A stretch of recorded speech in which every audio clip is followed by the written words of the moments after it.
अस्सलाम वालेकुम। Chapter number 2 English का हम कर चुके हैं। ये इंग्लिश बुक है कैम्ब्रिज एक्सप्रेस जो है फॉर क्लास 6 है और स्कूल डेज़ ये चैप्टर नंबर 2 है। इसकी एक्सरसाइज हम कर रहे हैं, उसके कुछ क्वेश्चंस हम कर चुके हैं और आज जो हम क्वेश्चन कर रहे हैं वो ग्रामर से रिलेटेड क्वेश्चंस हैं, यानी ग्रामर है तो उसके 2 क्वेश्चंस रहते हैं, वो हम अब आज करेंगे।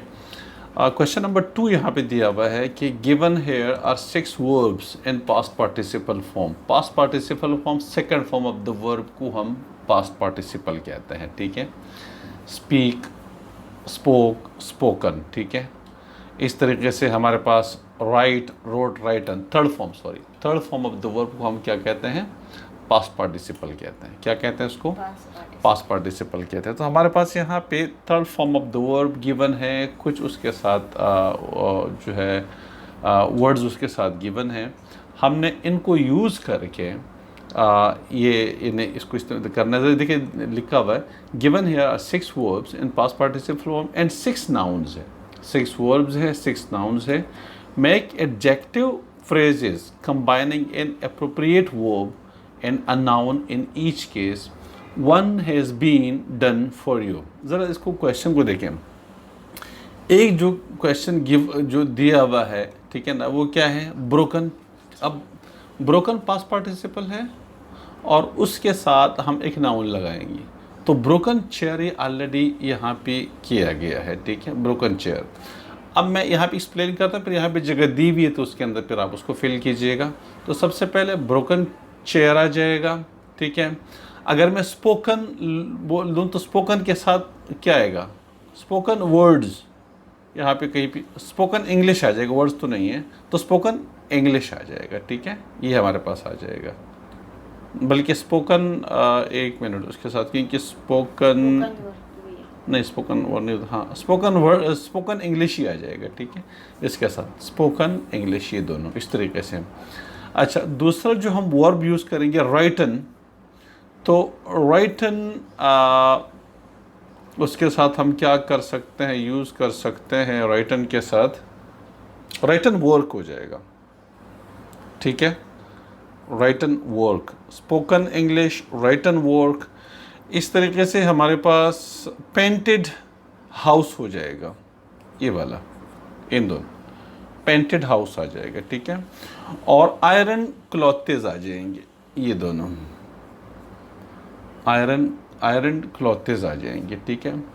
इस तरीके से हमारे पास जो है ब्रोकन चेयर तो ऑलरेडी हम उसमें गिवन है उसमें।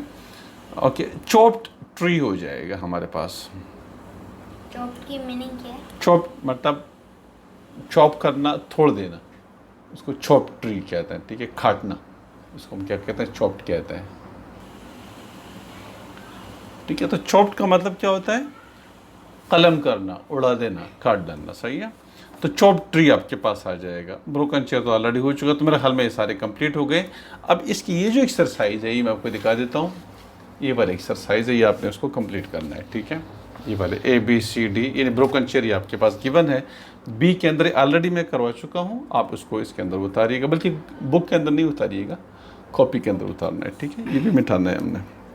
ओके, क्वेश्चन नंबर 3 पे आप आ जाइए। क्वेश्चन नंबर 3 में कह रहे हैं कि study the situations describe below, write a suitable message for display on a board in each situation, remember to coin a phrase using the past participle form of the verb is shown in the example है।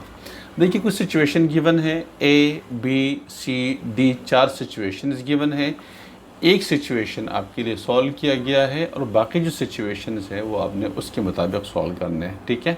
तो ये आपने क्या करना है? एक phrase लिखना है। ये जो सेंटेंस लिखा हुआ है इसको एक छोटे से फ्रेज़ के अंदर मेंशन करना है, ठीक है।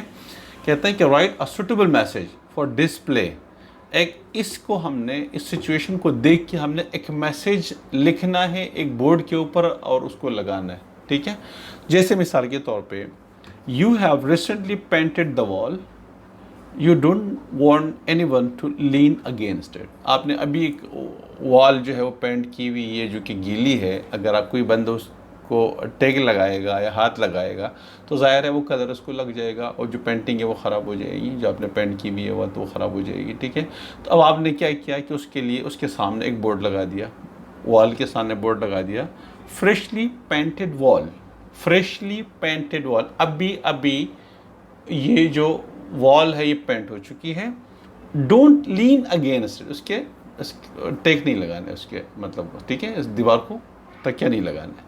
तो ये इस तरह के आपने सेकंड सिचुएशन है, the bridge ahead is broken, आगे एक पुल है वो टूटा हुआ है, ठीक है।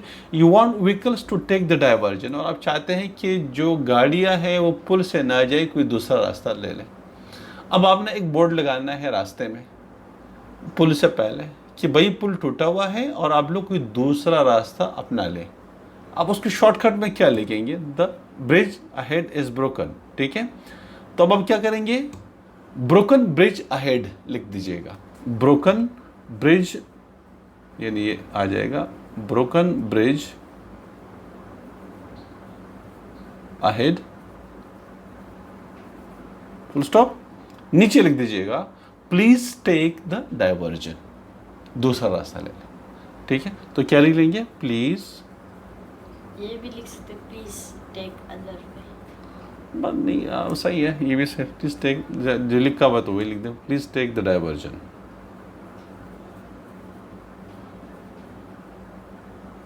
डाइवर्जन मतलब दूसरा रास्ता, ठीक है। तो आपने ही कर दिया इस तरह से, ठीक है।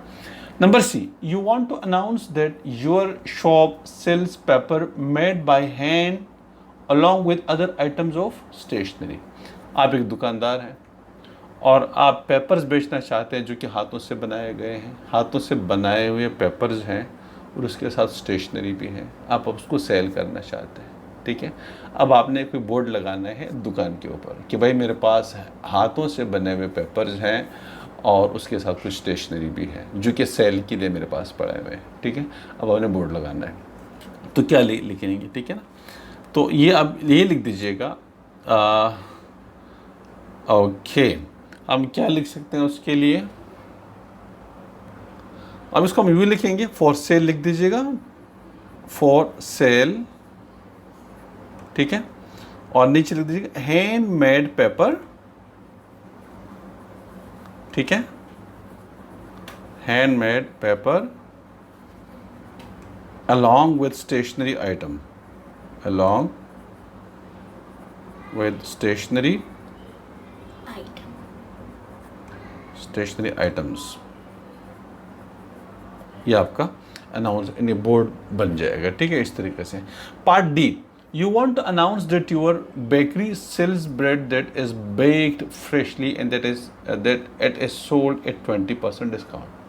अब आप एक बेकरी है आपकी और आप चाहते हैं कि भाई आप फ्रेशली बैक्ड ब्रेड जो है आप सेल करना चाहते हैं 20% ऑफ पे, ठीक है, 20% डिस्काउंट पे आप दे रहे हैं, ठीक है। तो अब आप ये भी फॉर सेल आ जाएगा, लेकिन फॉर सेल मेरा ख्याल है कि अब इसको मुनासिब नहीं लगेगा फॉर सेल आज इस पर। अच्छा, इसका हम लिख देंगे कि freshly baked bread at 20% off, ये लिख दीजिएगा, ठीक है। Freshly baked bread at 20% discount या ऑफ, 20% ऑफ भी आप लिख सकते हैं इस तरीके से, ठीक है।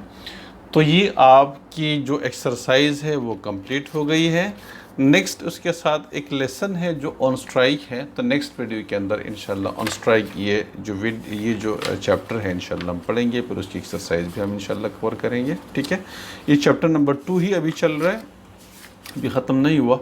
ये चैप्टर नंबर 3 फिर आपका शुरू हो जाएगा, लेकिन ये चैप्टर नंबर 2 के कुछ पार्ट्स हैं। ये हमने जो पीछे पढ़ा हुआ था स्कूल डेज, फिर ऑन स्ट्राइक है, ये चैप्टर नंबर 2 का हिस्सा है, ठीक है। और चैप्टर नंबर 3 का द स्कूल बॉय, ये भी चैप्टर नंबर 3 का हिस्सा है। फिर इसके बाद ही चैप्टर नंबर 2 ख़त्म हो जाएगा, ठीक है। तो नेक्स्ट वीडियो के अंदर इंशाल्लाह हम ऑन स्ट्राइक जो है ये हमारा जो टॉपिक है उसको कंटिन्यू करेंगे, सही।